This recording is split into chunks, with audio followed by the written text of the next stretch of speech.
And greetings, everyone. It is very cold in Wisconsin. We had some snow overnight.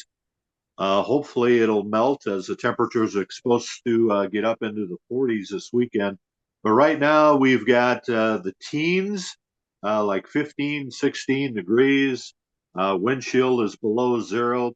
And it is definitely December in the upper Midwest here in Wisconsin. I doubt it's that cold down in Orlando where Andrew is standing by. I am standing by Orlando, and it is cold, actually. We had a cold front go through, and it's been storming and rainy all day long. Puddles all over the place. It's been raining a lot today. So right now it's 64 degrees. Sometimes I feel like you and I are a weather podcast because we always talk about the temperature, and that's like how we always open the show. But the only number that matters, no matter what the temperature is the 70s, because this is that 70s pod, as Brian mentioned. And we have been hitting a lot of unique topics, a lot of fun topics. We talked about Evil Knievel last week, and we talked about television last week, or 2 weeks ago, or Thanksgiving, a few weeks ago.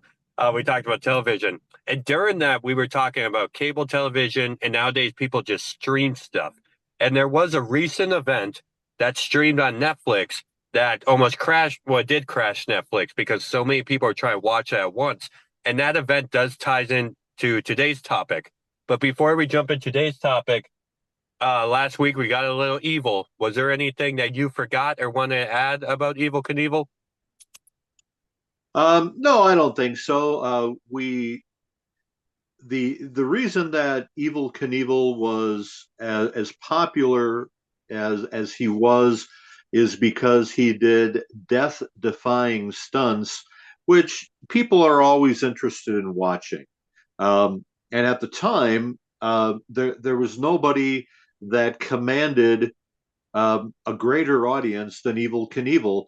Since then, of course, there's been lots of people who have done death-defying things on live TV or in modern times, Instagram and as you mentioned, all the different streaming services that are around now. So it's not that big a deal anymore. But in the 70s, and again, I've mentioned this before, when you have four channels on your TV, ABC, NBC, and CBS, and then your local independent station, which is what every market had, then it limits what you can watch. So things were larger than life primarily because of that.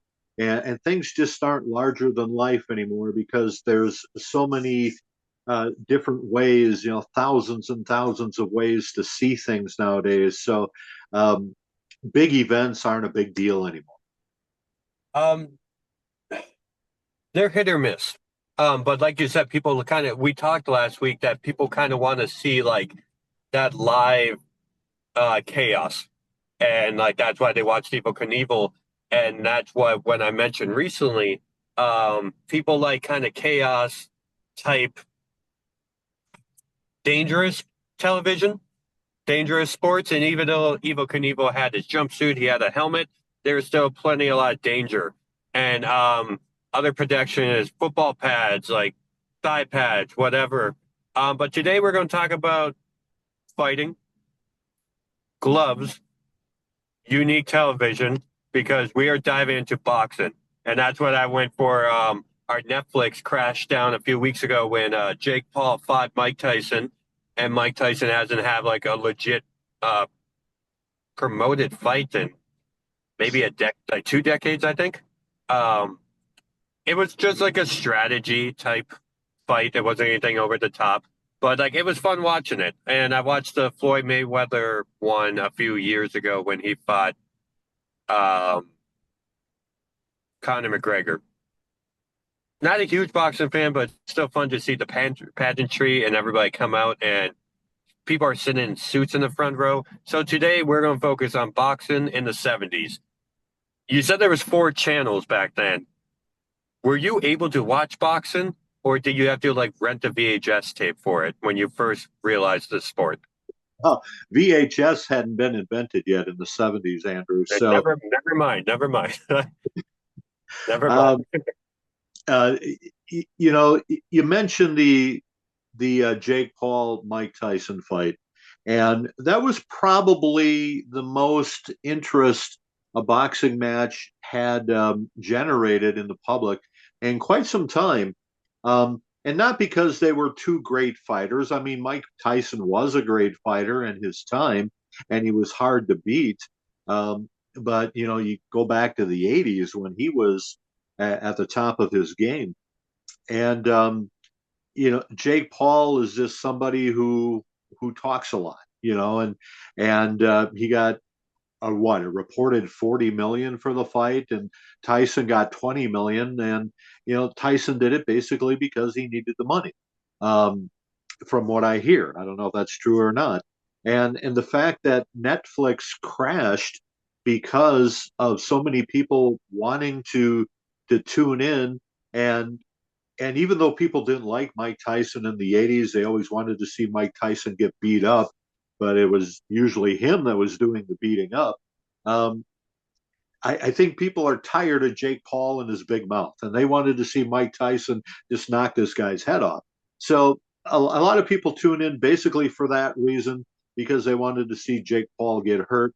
A friend of mine at work said that she had to um, basically go on Instagram and find somebody that was showing the fight on Instagram from their own Netflix service.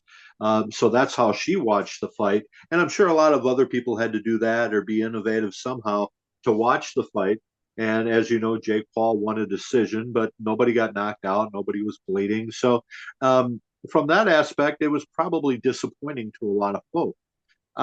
But in the '70s, Andrew, boxing was a lot different. It meant a lot more. Um, it involved more skill, more athleticism, and at the dead center of all of that was a gentleman named Muhammad Ali.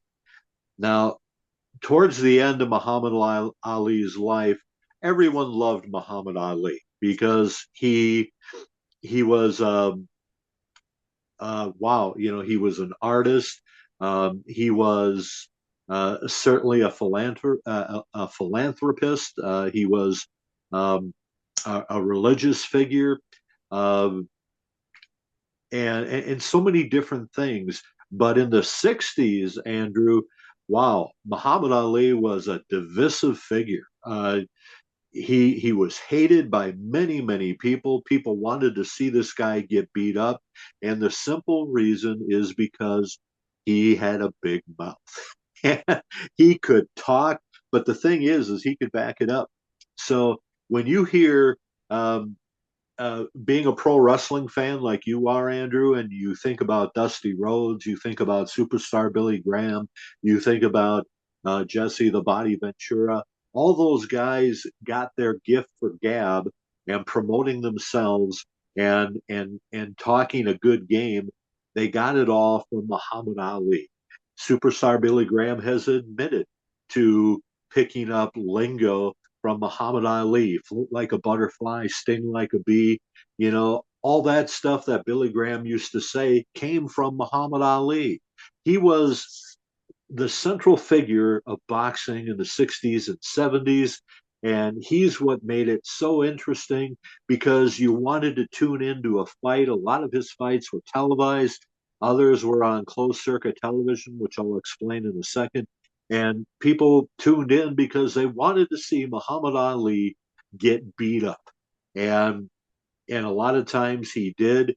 I mean, we're talking iconic figures in boxing in the '60s and '70s. We're talking about Smoking Joe Frazier, who was from Philadelphia and made a cameo appearance in Rocky One, the movie. George Foreman, who most people think just developed this grill to make burgers that are healthy for you. No, George Foreman was a boxer, ladies and gentlemen, and he was a damn good one, and he was a dangerous one. There was another guy named Ken Norton who broke Muhammad Ali's jaw the delight of millions of people because Muhammad Ali couldn't talk for a while after this guy named Ken Norton broke his jaw in 1973. So, a lot to talk about today. I'm excited to talk about boxing because boxing used to be a huge thing, unlike it is today. But my first introduction to boxing was seeing the Rocky movies. And then we had a Sega Genesis video game of Mike Tyson's Knockout. And then the first time I watched like legit, I'm not going to say legit boxing, but the first time I saw it on TV, back in the day, they had something called celebrity boxing. And Joni Laurel, like China, the reason we watched it is because China was fighting Dustin Diamond, like from Saved by the Bell, like Screech. And then that was like the first time I ever watched boxing. China actually, her match was not against Screech. It was against it. Oh, you're right. Um, I think I might be wrong on this, but I think it was against Joey Buttafuoco, who was a New York. Uh, oh man, I don't know what you would call him, but he had no regard for women, and so China, who was going by her real name at that point because the WWE owns the China name, so she was going by her real name of Joni Lauer, and she had a match against I'm pretty sure it was Joey Buttafuoco, It and was. and he he did knock her down during the fight, but it wasn't a punch that knocked her down. It was more of a push because we'll call her China for the sake of people understanding. Um, she went after him and she was slinging him with rights and left, and in retaliation he pushed her to the canvas, and they gave the mandatory 8 count even though he didn't really knock her down. He pushed her down. He did wind up winning the fight, and and China after the fight made a comment about she'd like to see Joey Buttafuoco in her ring, referring to a wrestling ring, where she could actually probably beat him, but never heard any more out of that. There were some other weird things, Manute Bol, who was a 7'7" basketball player, did that celebrity boxing. William the Refrigerator Perry did, as you mentioned, Screech. Um, I don't remember who all was involved in it now, but it was an interesting concept. People tuned in because they thought it was kind of fun to watch, but really it didn't last very long. Overall it was just kind of a stupid thing. Yeah, my apologies. I think Dustin Diamond was on that episode, but he fought somebody else.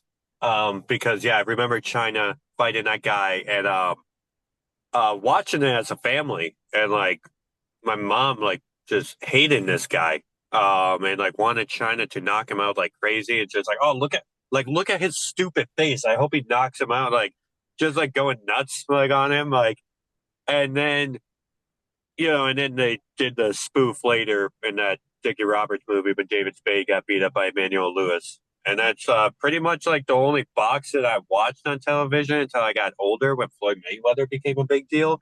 So I'm assuming the first time you heard of it has to do with you just said it, closed circuit television. Is that your first introduction to boxing? Yeah, I'm not sure when closed circuit television was invented. Boxing used to be on live TV, and of course sponsorships were through the roof, even in the '60s. Um, Muhammad Ali is kind of the reason boxing became as popular as it was. That's why I referred to him as the central figure of boxing in the '60s and '70s. Muhammad Ali won a gold medal in the Olympics in 1960. He turned pro shortly after that, and in 1964. When I was only 2 years old, so I didn't see it.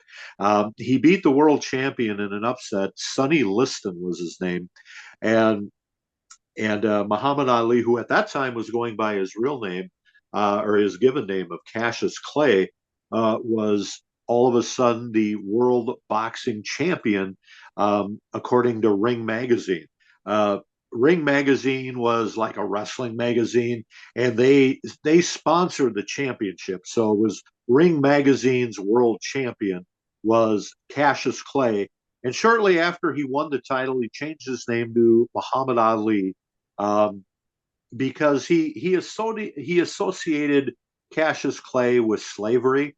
Um, as you know, or maybe people don't know, the civil rights movement in 1964, which was basically something that was spearheaded by uh, Hubert Humphrey of Minnesota, who was um, he wasn't the vice president of the United States at the time, but he was a candidate for president when JFK became president. Matter of fact, Humphrey by this time would have been president because Lyndon Johnson chose him as vice president after Kennedy was assassinated. So Muhammad Ali also was very instrumental in the civil rights movement, very outspoken about it, as was Martin Luther King Jr.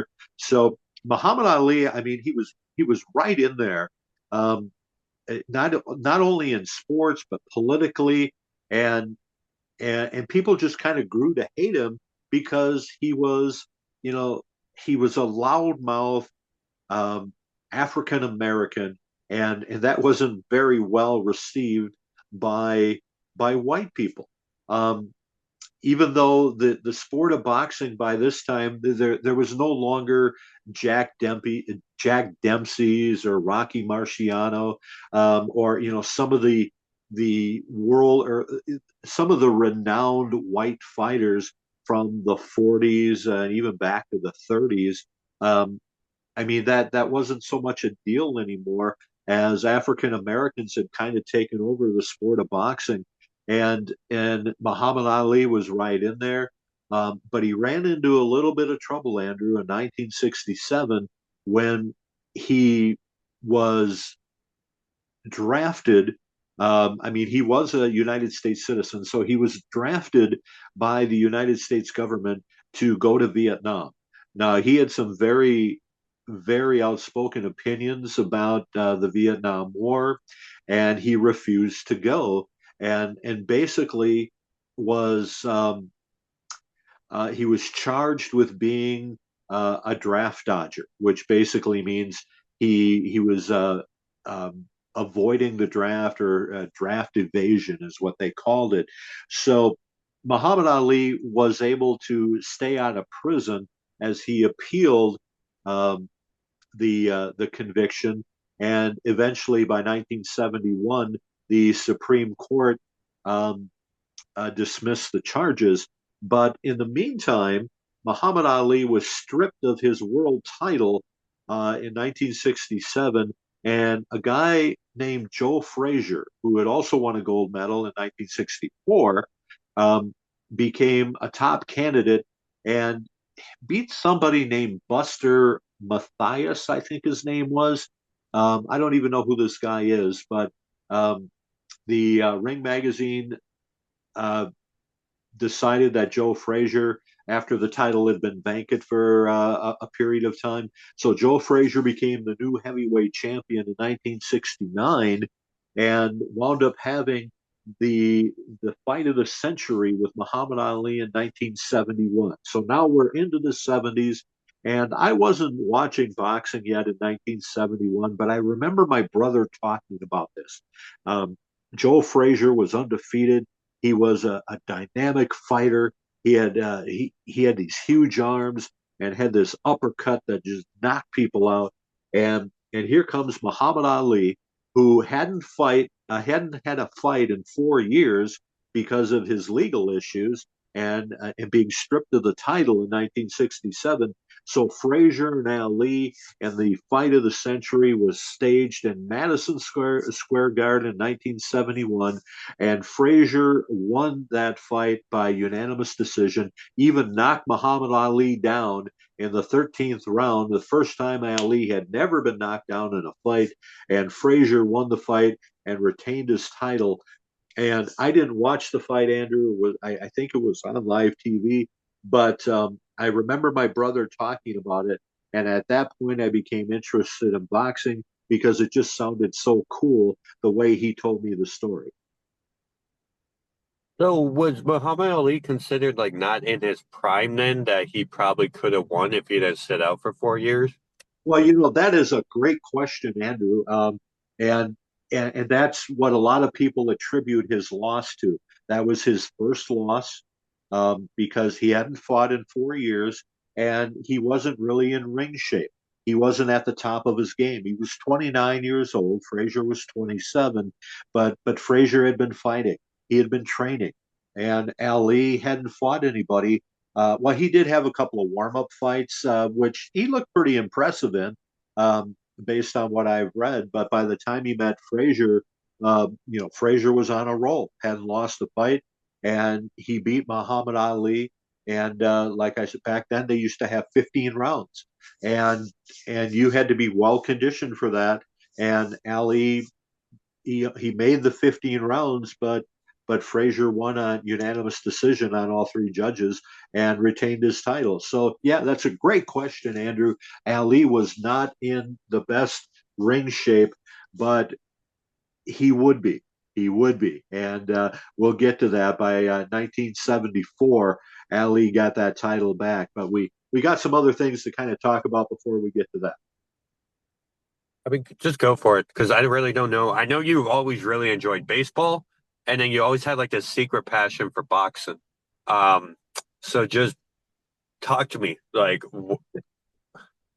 were you Well, talking about it in school? Were you looking at magazines? Like, where did your fandom? I know it started from your brother, but where did you take it? just kind of getting interested in it.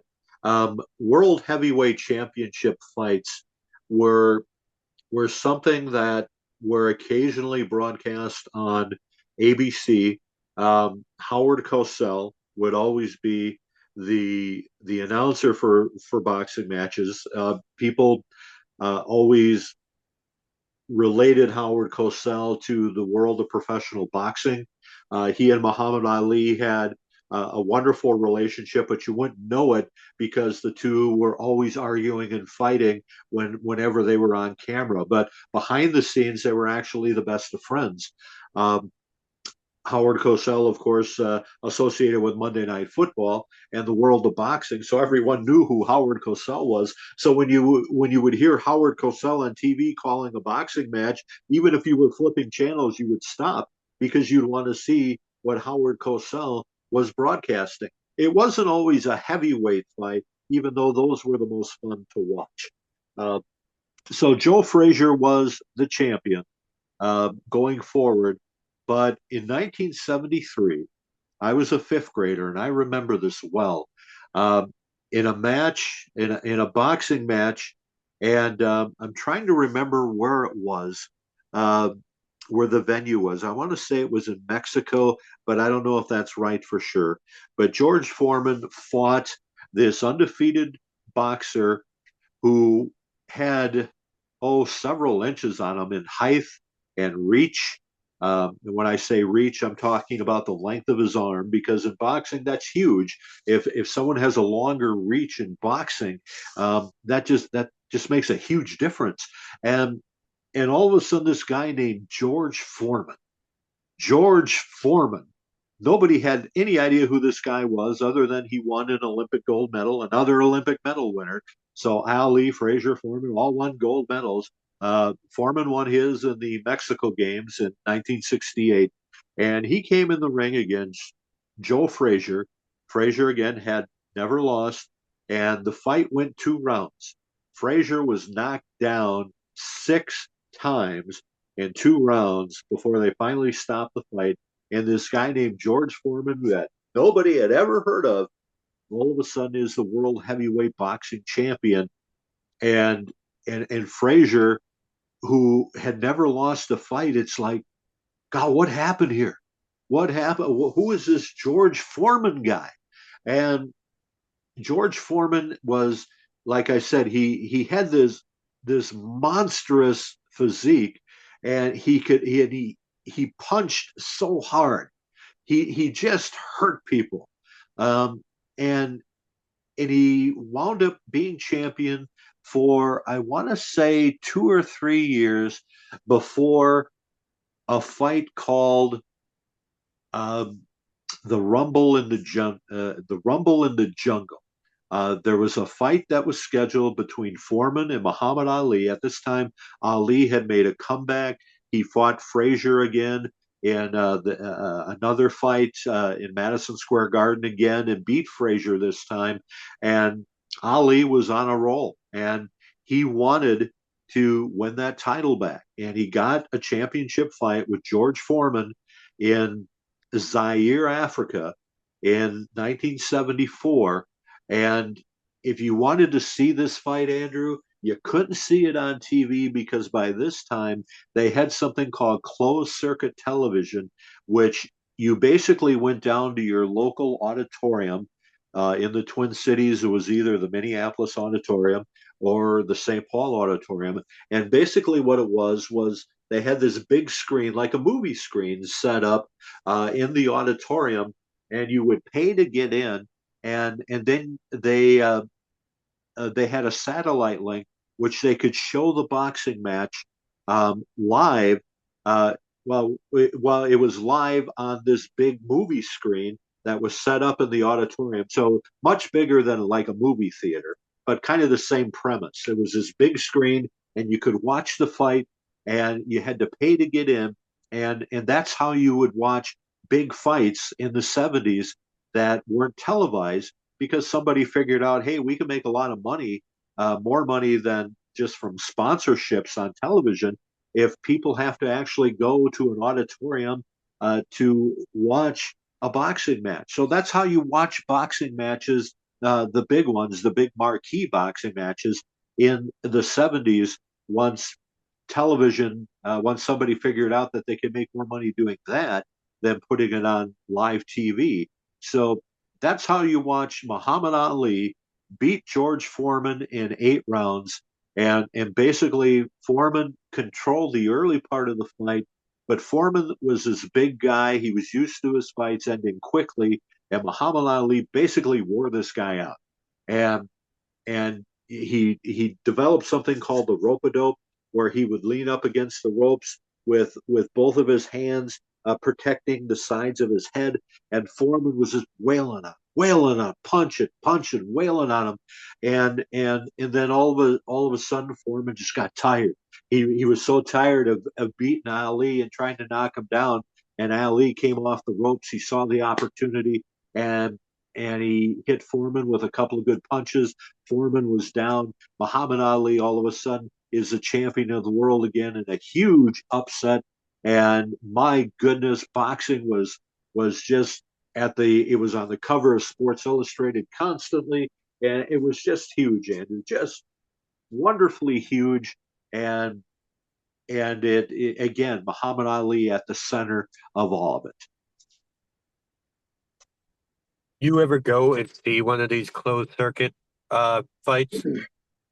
No, I don't remember what they used to cost, but that would have required like a parent, because I was only like in '74, I was only 12 or 13 years old, so that would have required a parent to go with me into downtown St. Paul or downtown Minneapolis, um, and my dad would watch boxing with us when it was on TV, but yeah, he had no interest in spending money to go watch it.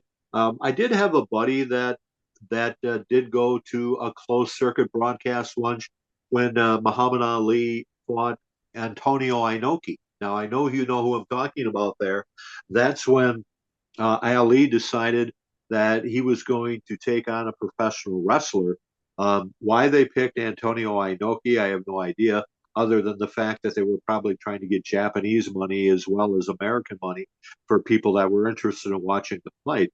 So my buddy went and seen this closed circuit event, and he said it was the most boringest thing because uh, Inoki was trying to stay away from Muhammad Ali's boxing skills and spent most of the match on his back, um, trying to take Ali down with some kind of a leg takedown, and actually cut Ali's leg by kicking him in the calf, which was probably the most exciting part of the match.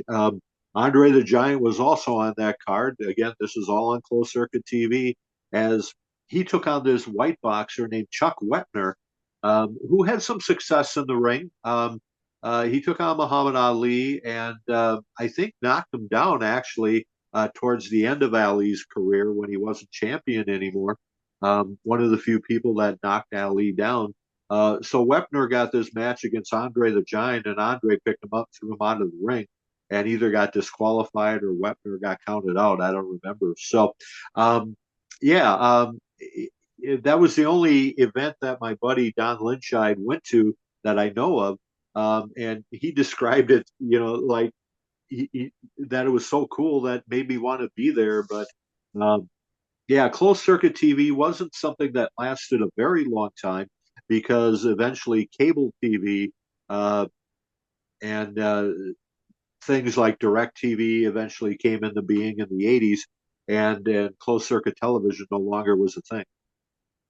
What was the first live fight that you remember watching? Well, it probably Uh, it probably would have been one of the lesser fights. I mean, you had your Ali versus Frazier, was a marquee fight, where it generated a lot of interest and you wanted to see it, but you maybe had to pay to go see that one.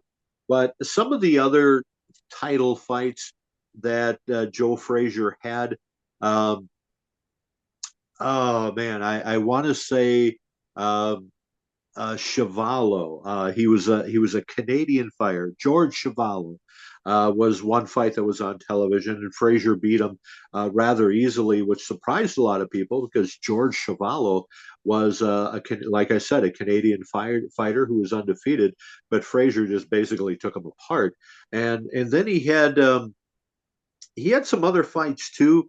Um, and I don't remember the names of all the fighters now, but there would be it kind of like be a championship match, but not something you would pay to go see. So they put matches like that on TV, basically to give a fighter a chance at winning a championship, even though they really had no chance. Kind of like the same premise of the first Rocky movie, where the champion Apollo Creed, his scheduled opponent for New Year's Day, couldn't make the fight, so they had to come up with a novelty, and Apollo Creed went through books and books of fighters in Philadelphia and picked the name of somebody he didn't even know, Rocky Balboa, and and said, I'm going to give this unknown a shot at winning the title and just carry him for 3 rounds and then drop him.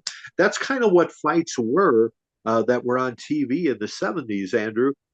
You would have a championship match for some guy you never heard of, and then Joe Frazier or George Foreman or Ali or whoever was fighting him would basically drop him in 3 or 4 rounds. Sometimes it'd go longer than that.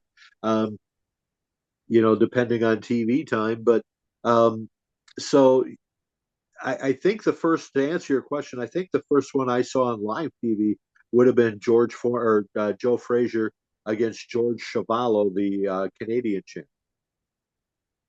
Did Frazier win that one? Yeah, yeah. There was another guy he fought named Terry Daniels, which was also a good fight, but um, you could say that Joe Frazier never fought anybody real important until he beat Ali in '71, and then he had a couple fights that were on live TV, and then he had the fight with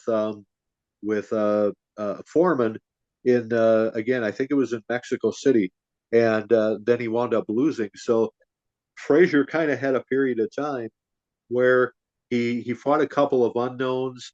I mean, they weren't setups or anything like that, or nobody was throwing the fights, but they were just fighters that weren't up to Frazier's skill and athleticism. and so he won those fights easily. But then George Foreman comes along and just pounds him into the ground. So there, the 70s basically were controlled by four fighters, and the one I haven't mentioned yet is Ken Norton. Ken Norton kind of came on the scene in 1973. Um, he had also won a gold medal. I don't know what year he did, um, but again, all these fighters came through the ranks and won gold medals in the Olympics. Back when I don't even know if they have boxing in the Olympics anymore. I don't think they do. Um, and he had a match, or he had a boxing match against Muhammad Ali in 1973.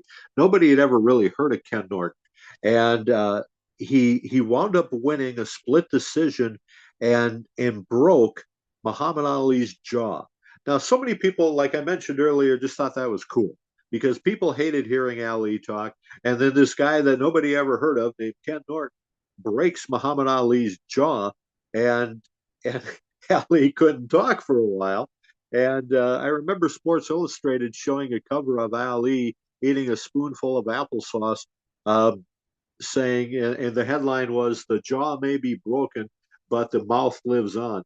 And so by this time, Ali could talk a little bit. I don't know how many weeks it had been since his jaw was broken, but Ali vowed to get back in the ring and get revenge on Norton, which he did. Um, as prior to winning the title back or getting the title from George Foreman, he fought Norton a second time and he won that one. Uh, and I think they even fought a third time, which Ali won. So whenever Ali lost, whether it be the Joe Frazier or Ken Norton, he'd usually come back and get a rematch and win that one, and there maybe even be a third fight, which Ali would win as well. Which brings me into my next memory, which was the biggest of all, and it was something in 1976, Andrew, called the Thrilla in Manila. Manila is in the Philippines, um, and there was this huge fight that promoter Don King had promoted where Frazier and Ali would go at it for a third time. And this one was the most vicious. Um, they actually got into a fight on ABC Sports. Howard Cosell was interviewing the two of them, and Ali said something to Frazier that pissed him off, and Frazier went after Ali and had a fight right there on the during the interview. It was showed. It wasn't live TV, but it was taped, and people could see it. And Frazier got mad and just left the studio, but Ali stayed there and still finished the interview. And by the time these two guys got in the ring, man, they just went at it. And by round 13, Ali wanted to quit, but his trainer Angelo Dundee said, "No, you're not going to quit." Um, on the other side of the ring, Joe Frazier's eyes were pretty much swollen shut, which when he couldn't see anymore. So the fight basically um, I think, was stopped after 14 rounds, and Ali was the winner. But man, out of the three super fights between Ali and Frazier, number three was probably the greatest. Did you watch that live? You said Again, that was closed circuit TV. okay. And I've, over the years, a lot of that stuff's available on YouTube now, so I've seen it. Uh, but Sports Illustrated covered the big fights, the mega fights, with great clarity. They had good writing, good pictures. So and Sports Illustrated was a weekly magazine back then. So I would always be able to read about it, see pictures, and Sports Illustrated did such a good job of covering boxing in the 70s, Andrew, that it made you feel like you were there. Excuse me. Did you ever see a Muhammad Ali fight live? Like when it No, aired? no, I've never been to any kind of um, boxing match. I think it'd be kind of cool to go to something like that, but um, you always hear about club fights. Minnesota actually had some good fighters in the 70s. There was a guy from Bolus, Minnesota named Dwayne Bobbitt. who kind of hit the scene and won all his professional fights in Minnesota. Um, uh, and also including a fight against Scott Ledoux, who was another Minnesota fighter, and I don't remember where he was from. But Bobbitt got a chance at Ken Norton, and by this time, Rocky One had already been released as a movie. So 1977, might have been 78. Dwayne Bobbitt, this white fighter from Bolus, Minnesota, got a chance at Ken Norton, and and this generated a lot of interest because even though Ken Norton wasn't champion, he was a well-known fighter in the 70s, and Dwayne Bobbitt was hoping to cash in with a huge payday, and everyone called him the Great White Hope, the Great White Hope, because there was really no great white fighters, and so Dwayne Bobbitt was hoping to be this fighter. Andrew, this one was on live TV, and prior to the boxing match, Sylvester Stallone and Carl Weathers had this TV special where they show the choreography of all the boxing scenes in Rocky One, and you can still find this on YouTube. I've watched it, where Stallone and Weathers uh, recreated how they did all the boxing scenes in Rocky One, and then they'd show clips from the movie as well, and so the purpose of that was to kind of generate the fact that Rocky Balboa almost beat Carl Weathers, and Rocky Balboa was this white fighter, Carl Weathers was the black fighter. So it was kind of a prelude to this boxing match with Dwayne Bobbitt and Ken Norton, and it just really built up a lot of excitement. And I can remember sitting and watching this fight, thinking this is going to be cool. It's going to be Rocky versus Apollo in real life, but a lucky punch by Ken Norton in the first round um, knocked down or almost knocked down Dwayne Bobbitt, and you could tell he was just out of it. And the referee stopped the fight after 38 seconds, and Ken Norton was the winner. And I still to this day I think they should have let Dwayne Bobbitt go longer than 38 seconds because they had such a huge buildup, such a huge interest in this, and it turned out to be this big embarrassment for boxing, for live TV, for ABC television, for ABC Sports, that Dwayne Bobbitt only lasted 38 seconds in this big fight that generated so much interest of the white guy against the black guy in boxing, and and poof, that was it. Didn't hear about Dwayne Bobbitt anymore after that. So when I asked that question, I wasn't referring to like in person. I was wondering if you ever watched Muhammad Ali have a live in a broadcast. Oh, a live fight? Yeah, in 1978, um, uh, Ali had a title fight, and this would have been the end of his title reign. No, I take that back. Uh, he was this was he was champion in the 60s, as you know, before he was stripped of his title. Then he beat Foreman and held the title for 4 years, and then he fought this another gold medal winner, Leon Spinks. Um, and I don't remember where the boxing match was, but it was live on Friday Night TV, and Leon Spinks was a smaller fighter, not as strong or powerful as Joe Frazier, but Ali at this time was kind of at the end of his career. I mean, he was getting older. The reflexes weren't quite as there. He didn't seem like he was in shape for this match, and it went 15 rounds, and Spinks was declared the winner by decision. So Leon Spinks became the world heavyweight champion. Um, but Muhammad Ali, 9 months later, he vowed to get back in the ring, to be ready this time, to be in shape, and he fought Spinks again in a rematch. And this time, Ali won. Both those matches were on live TV, and and so we got to see Leon Spinks um, beat Muhammad Ali in '78, and then by 1979, 9 months later, they fought again, and Ali got his title back. And I don't remember who he eventually lost it to for a fourth time. Um, might have been someone named Jimmy Young. I really don't remember, but Muhammad Ali at that point by 1980 was pretty much done with his career. So, yeah, to answer your question, Andrew, I did see Ali fight a handful of times on live TV. Okay. My apologies on that. We are having some technical difficulties. I don't know if I caught that whole story on my end because when you said I missed like the first part of that story, or like what you were saying when you first watched him on TV. Who was he Sure. fighting? Sure. In 1978, he fought an Olympic gold medal winner from 1976 in the Montreal Olympics. Um, Leon Spinks was his name.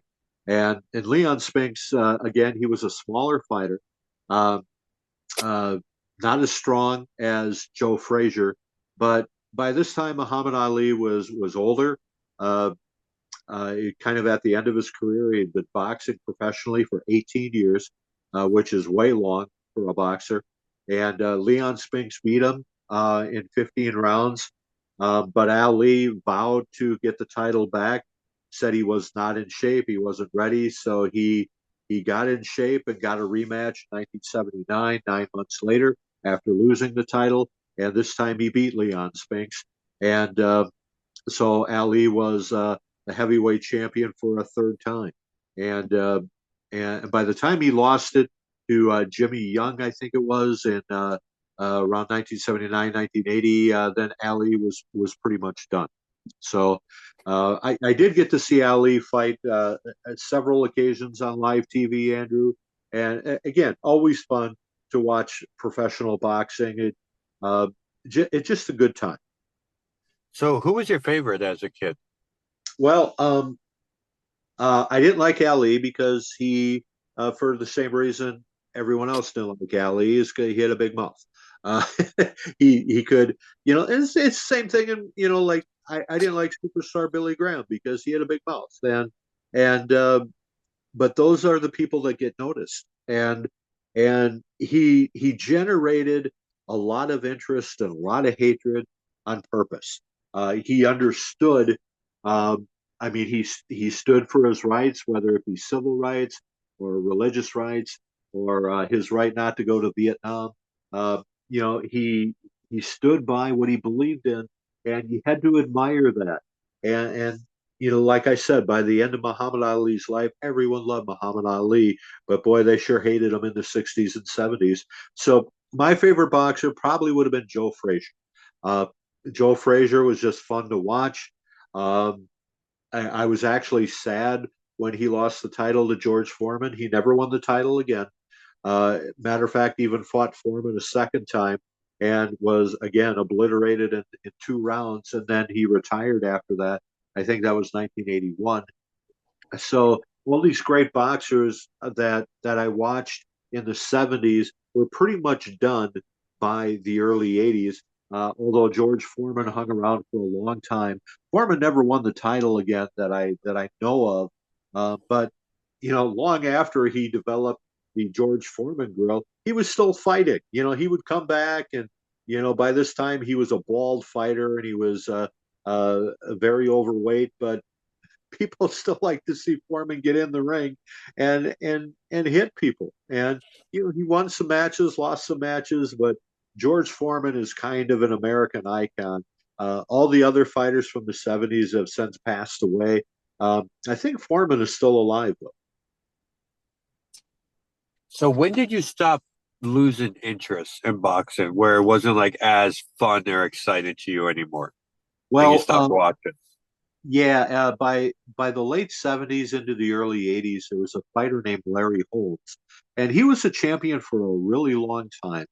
Um, in fact, I mentioned Scott Ledoux, who was a Minnesota boxer, and I cannot remember where he was from.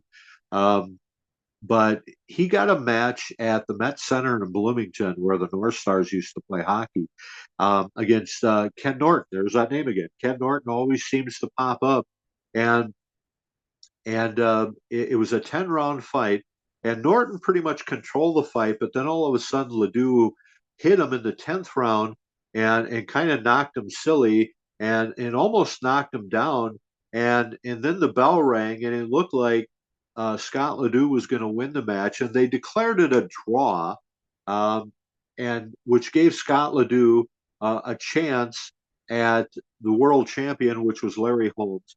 So Don King, the boxing promoter, came up with this idea to have a fight. He was so pleased with the turnout at the Met Center in Bloomington that he decided to stage a world championship fight there between Scott Ledoux of Minnesota against Larry Holmes. So this was the first time a Minnesota kid had ever gotten a chance at the World Heavyweight Boxing Championship, and and Ledoux, I don't remember how many rounds it went, but at some point during the fight, the thumb on the glove of Larry Holmes got jammed into the eye of Scott Ledoux, and his eye got swollen shut, and he couldn't see very well. And I think around the 8th round, maybe the referee stopped the fight. Ledoux was furious because he could still see out of one eye, but the referee stopped the fight and gave the decision to Larry Holmes, technical knockout. So he was still champion. But that was the last time I think I remember watching a boxing match from start to finish, um, on live TV, and it was with Minnesota's own Scott Ledoux, who later on went to work for the AWA in Vern Gagne, and I think he had some kind of a boxing match against Larry Zbyszko, because Vern had created this storyline of a wrestler versus boxer type thing. And so Larry Zbyszko put on the boxing gloves and went up against Scott Ledoux, who was a real boxer. And I don't know how it turned out. I don't remember. But so Scott Ledoux kind of hung around for a while working for Vern Gagne into the 80s. So that was about it then for you? That was like your last fight when you Well, watched, like you didn't really watch in the 80s or 90s? Well, heavyweight boxing kind of became boring, I guess. Uh, I mean, Mike Tyson didn't hit the scene until like the mid 80s. Uh, and I don't really remember watching a lot of Tyson's fights. By then, most of his fights were on cable TV, so I couldn't see him anyway. Um, but other weight divisions, we all we've talked about on this podcast is heavyweight boxing. There were other levels of boxing, light heavyweight, welterweights, and there were some fighters from the '70s that that generated a lot of interest, and it kind of made people realize that heavyweight boxing wasn't the only fun boxing to watch, because you had Sugar Ray Leonard, who I don't remember if he was a middleweight or a welterweight. Um, had some great fights against Tommy Hearns, Tommy the Hitman Hearns, who could hit really, really hard. But these guys, they were lighter weight fighters, like 170 pounds, in that weight group. So they weren't heavyweight fighters, but they were still fun to watch. So you had Sugar Ray Leonard, Tommy Hearns, Roberto Duran, um, uh, Marvelous Marvin Hagler, guys like this, that they weren't heavyweight fighters, but they generated a whole different kind of interest. And I watched a lot of them in the Olympics, in the '76 Olympics in Montreal, but most of the fights weren't on live TV. You had to do the closed circuit thing or the cable TV thing to watch these fights. So again, didn't really get to see a lot of them, Andrew. Um, but relied on Sports Illustrated as much as I could to stay abreast of some of these fights. And you're making me kind of want to go and dig up my old Sports Illustrateds in the garage and read about some of these fights, because SI covered them really well. And there was more than just heavyweight fights in the 70s. There was welterweight, bantamweight, middleweight, light heavyweight, and it all became huge because, and it all started with the heavyweight division and eventually carried over into the other weight classes as well. So that you just mentioned Sports Illustrated. Well, you keep on talking about Sports Illustrated. I remember, I don't know if it was a cover or just a poster that Sports Illustrated put out of like, it was a black and white picture of Muhammad Ali, like pretty much screaming over this guy, and this guy is knocked out. Do you know the picture I'm referring to? Yeah, that's when he beat Sonny Liston in 1964. Um, it was a huge upset. Sonny Liston was the champion. Again, at that time he was Cassius Clay. Uh, he had a big mouth. He predicted he was going to win the. That was another thing about Muhammad Ali that people didn't like is he would predict what round he was going to knock somebody out, and he did it. It's so almost like is this fight fixed? But it was Muhammad Ali was that good. He was so smooth in the ring. He had great footwork, and he could predict when he was going to knock somebody out. And he predicted he was going to knock out Sonny Liston and win the title. And you're right, it was an iconic photo of Sonny Liston on the canvas, and Muhammad Ali standing over him with his mouth wide open, kind of going, "Yeah!" And that's what that picture is all about. Muhammad Ali predicted he was going to knock out Sonny Liston and win the title, and he did. And and you know the public hates a bragger. They don't like people who boast.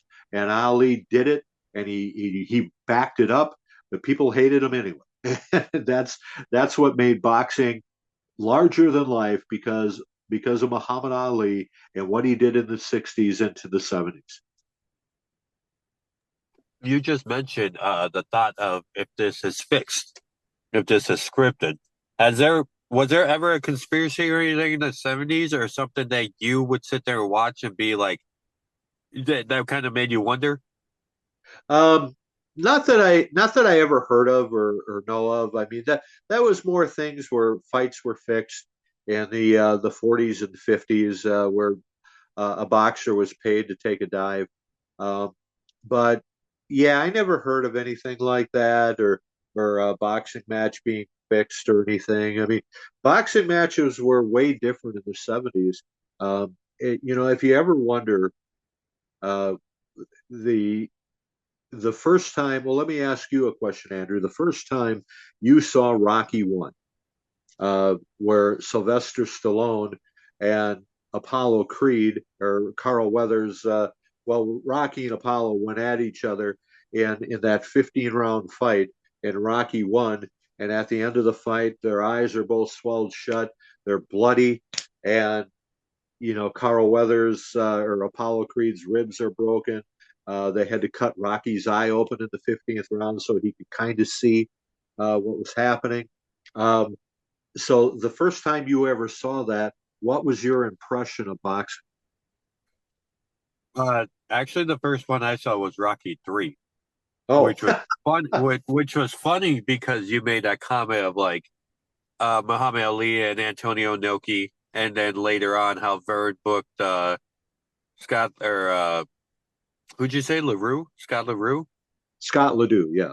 Scott LaDue against Larry Zbyszko at Wrestle Rock, which I just watched the Wrestle Rock Rumble rap. Terrible, by the way. And like so my first boxing thing was seeing Thunder Lips against Rocky when like Hogan appeared in Rocky 3, and then later on like Mr. T fights Rocky.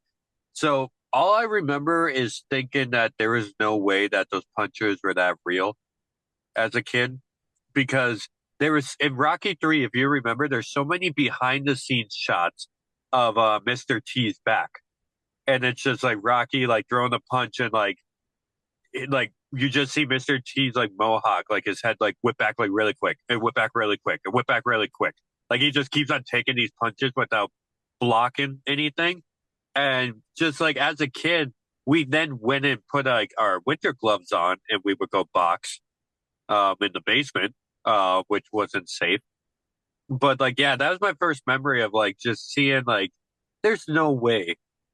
I know it's a movie, but like, there's no way like those like whoop whoop whoop like those sound effects are real with the gloves. I don't know. As a kid, I didn't like buy into it. It was cool. It was seeing cool seeing Rocky win and everything, but just I don't know. I didn't buy into that stuff as a movie. Probably not the answer you're expecting, but Well, the Rocky one and Rocky two, um, those were how fights really were in the 70s. When you talk about a Muhammad Ali versus Joe Frazier fight, that's what those fights were really like. They went at it. They yeah, I mean, they beat the crap out of each other. Boxing became more strategic into the 80s and 90s and stuff, where you would hardly see anybody get hit in the face at all. But in the 70s, if there was a boxing match on TV, you wanted to see somebody get knocked out. You wanted to see someone's face get swollen. And that's so the Rocky movies actually were pretty dead on in describing what real boxing matches were in the 70s.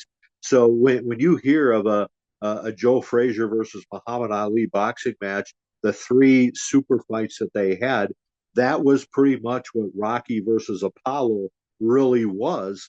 Um, and when you talk about Ali and Frazier, those guys went at it. Their faces were all swollen and bloody after the fights. So that's the way boxing was in the 70s.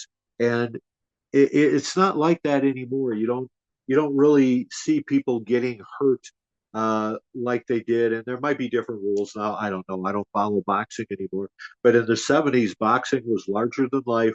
The athletes, the characters, Ali, Frazier, Foreman, Norton, whatever. I mean, they were larger than life, and it was a whole lot of fun. It was kind of like, if you remember in the Attitude Era in pro wrestling, when for a while you had basically four guys that were always involved somehow in the main events. You had The Rock, you had uh, you had Mankind, you had Triple H, and then who would have been the fourth one? Um, God, I can't think. Well, Stone Cold Austin. Okay, so you always had those four guys that were involved in the main events of WWE, Attitude Era, early 2000s, late 90s, early 2000s. They were always involved in the main event. Well, in the 70s in boxing, you always had Ali, Frazier, Foreman, and Norton, and they would box each other, and there wasn't any tag teams or anything in boxing, but sometimes you'd be excited about Ali Frazier, and then you'd be excited about Frazier Foreman, or Foreman Norton, or Norton Ali, or Ali against Frazier again. So you always had those main four guys going at it, just kind of like in the Attitude Era in pro wrestling. Only in boxing, these guys were really hurting each other. So it was just exciting. You'd always hear about, you'd be excited for what would be next, because marquee boxing matches would usually be 9 months apart. So you had to wait you'd get all excited for one of them, and then you'd have to wait 9 months for the next one, and all the hoopla and all the promotions and everything that went into the next one. So boxing was handled so very, very well in the 70s in terms of promotions, and it just got you fired up. It got you excited for it. Similar to the Attitude Era in pro wrestling, even though the two sports aren't really comparable, but the promoting it was very much the same. is Don King probably the main like top promoter of all time then? Well, he kind of came on the scene in the mid '70s, and I don't really know who the boxing promoters were prior to that, but of course, King's greatest accomplishment was promoting the third fight between Ali and Frazier in '76 in Manila. Um, Prior to that, I really don't know. But Don King was around for a long time, promoted a lot of fights. He promoted a lot of Mike Tyson fights in the '80s. Uh, so, yeah, I don't even know if Don King is still alive anymore, but certainly he was the top promoter for a number of years. Okay, just two more questions here as we wrap up this week's episode. You said Frazier was your favorite as a kid. Who's your all-time favorite, or is it still Frazier? Oh man, even though I hated him at the time, I would say Muhammad Ali is my all-time favorite. Just because now that I know the story behind him and know more about boxing, other than just being a kid watching it on TV and loving the good guy and hating the bad guy, much like pro wrestling. Um, now that I know the real story, it's kind of like I hated superstar Billy Graham as a kid, but now he's one of my all-time favorites because I realize what he did for pro wrestling. Well, now that I'm an adult and I look back, I know what Muhammad Ali did for boxing, and you got to respect what the guy did and what he went through. And yeah, certainly Muhammad Ali is my all-time favorite. Yeah, I thought for some reason I thought you were going to say Holyfield. Um, Well, he was in the '80s. that's true. And like, did we when we had that Mike Tyson Sega Genesis video game? Did you ever play that with us? Yeah, yeah. Matter of fact, a couple of years ago, when your brother was up in Wisconsin, he dug that out and we played it. Did you always have a go-to of who you pick? I usually try to pick the guy with the best endurance, kind of like a Rocky character, and that sometimes that works, sometimes it doesn't. Gotcha. And then you said, who was the white guy you were talking about? Joe Dempsey? Was that his name? Well, I've talked about several white guys. Which one? You talking about Scott Ledoux or? No, is it Joe Dempsey? Well, Jack Dempsey was Jack Dempsey. that would have been back in the '30s and '40s, where uh, basically white fighters were all you would see in the ring. African American fighters didn't become more of a thing until the mid '50s into the '60s and '70s. Did you ever hear of this? Just popped in my head because obviously you're talking about Muhammad Ali. People didn't really like him. He stepped away from the ring, and then people kind of listened to him a little bit more, and he wasn't like, I don't know if this was in his prime, but did you ever hear the story when he like talked a guy off of a cliff, or like a guy was about to jump off a window and Muhammad Ali happened to be in that building and like talked him down from it? Yeah, I have heard uh, Muhammad Ali, even though people wouldn't believe it, he was a wonderful humanitarian. He didn't want to see people get hurt. Um, he he did a lot of things for his own people, um, and yeah, he in real life he was a gentle man who wasn't anything like his character in boxing. So yeah, I have heard that story, Andrew. I don't know any of the details, but I do know that people loved Muhammad Ali once they got to know who the real Muhammad Ali was. So between Muhammad Ali, Mike Tyson, and Floyd Mayweather, like who do you think is the greatest of all time? Oh, Ali by far. Ali would have, uh, as strong and powerful and dangerous as Mike Tyson was in his prime. I still think Ali would have been.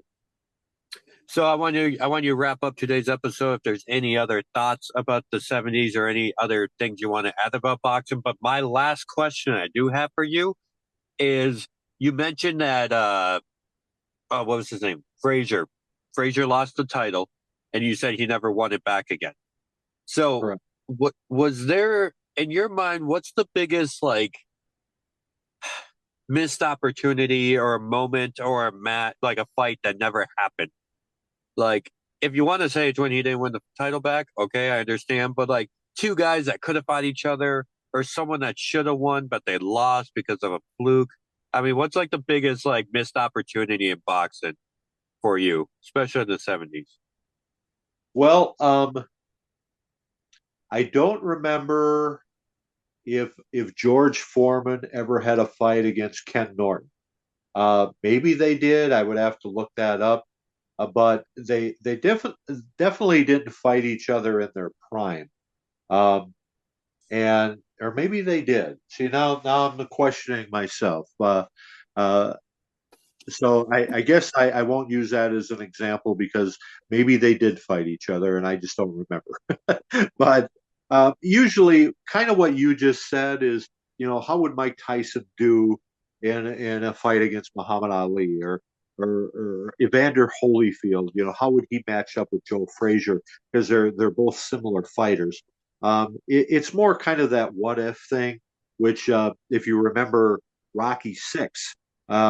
Was kind of based on that very same thing where uh, they had this fighter that was champion named Mason Dixon, and and they promoted this idea of Mason Dixon fighting Rocky Balboa, and they showed what sort of like this automated cartoon fight where Rocky won, and that generated the whole idea of Rocky coming out of retirement and fighting the champion in an exhibition match. It wasn't for a title. Um, that it's kind of based on that same premise. Is that's how they made Rocky Six in 2006 is based on that premise. And I think they even made a movie, now that I think about it, of Rocky Marciano against Muhammad Ali, where they basically had two fighters portraying each of those guys and who would actually win a fight between Rocky Marciano and Muhammad Ali. Because then they never fought for real because their boxing eras were 20 or 30 years apart. And I think Marciano actually won that, but they actually made some kind of a movie about that. So I guess when you think about it from that aspect, kind of like, what would happen if Brock Lesnar ever wrestled Hulk Hogan back in the day? Who would win that? Those are things you'll never see happen because of the age difference of the generations. So I guess I can't really answer your question, Andrew, because back in the 70s, everybody fought everybody, and I don't think there was any missed opportunities that I can think of. I mean, Hogan and Lesnar did work each other in 2002. Okay, I wasn't aware of that. Okay. And you said you. I guess what I meant by that was Hogan in his prime against Lesnar in his prime. Things like that will never. Oh yeah, people talk about the whole like wrestling. People always talk about Sting and Undertaker, or like Kurt Angle and Bret Hart, like stuff like that. Like yeah, it's not going to happen. Did you say George Foreman against Scott Norton?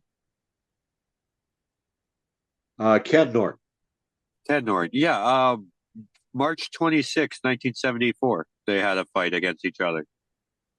Okay, so Foreman would have been champion at that time. So um, yeah, I guess he did fight Norton, and I think he knocked him out in the second or third round, if I remember right. So, uh, yeah, once I started jabbering there, then it jarred my memory that maybe they did fight each other. So I'll just shut up. So yeah, thanks for looking that up, Andrew. I guess I did fight each other. It was titled The Big Knockout. Um, hmm. Yeah, and Foreman did that. He just beat everybody up until Ali came and took the title away. So this Oh, has been a lot of fun, Andrew. Unfortunately, my time is kind of limited here, so I'm going to let you talk about our sponsors, and maybe next week we can do some kind of a Christmas episode. yeah, excellent. I was going to ask if you had any other thoughts or memories you want to share about boxing in the 70s. But if not, maybe write them down and we can open up next week's episode. Thank you guys for listening. I'm gonna get you going, Brian, and we'll go on the last half here. KingLineNutrition.com. Best snacking out there. That's KingLineNutrition.com. Use the promo code Lockhart for your discount. Also, go to godlyfatherapparel.com for your t-shirts, hoodies, fanny packs, hats. Godlyfatherapparel.com. Promo code Lockhart15. That's Lockhart15. And you can listen to us every week when we upload right here on YouTube. Like, comment, fave, subscribe, share the podcast with somebody else. Drop a comment below of an idea you want. That's YouTube. You can subscribe at That 70s Pod with Bryan Lee on YouTube. We thank you every week for listening. And Bryan, I thank you for your time today, and I hope you have a good night. Thank you, everybody.